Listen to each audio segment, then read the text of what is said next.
pozdravljeni, sem Tomaž, oskrbnik šimpanzov. Za vas imamo veselo novico. V začetku januarja smo dobili naraščaj. Dobili smo fanta Toga.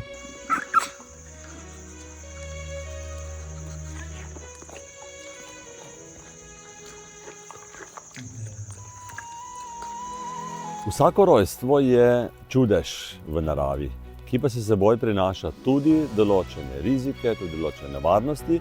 Zato žival ne pokažemo tako javnosti, ker hočemo, da se najprej to obdobje, poporodno obdobje, konča, da vemo, da je z materjo vse v redu, da se tudi kontakt z mladičem dobro vzpostavi in tudi, da cela družina šimpanzov tega mladiča lepo sprejme, da res postane družina, vsi skrbijo za njega, ga imajo kot del družine in potem tudi mi sporočimo javnosti to veselo novico.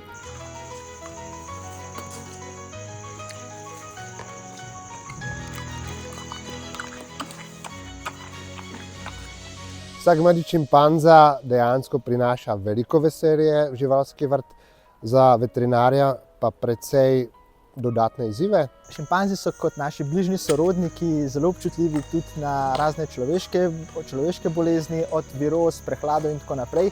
Z tega razloga vsi, ki imamo bližnji stik s šimpanzi, uporabljamo določene biovarnostne ukrepe.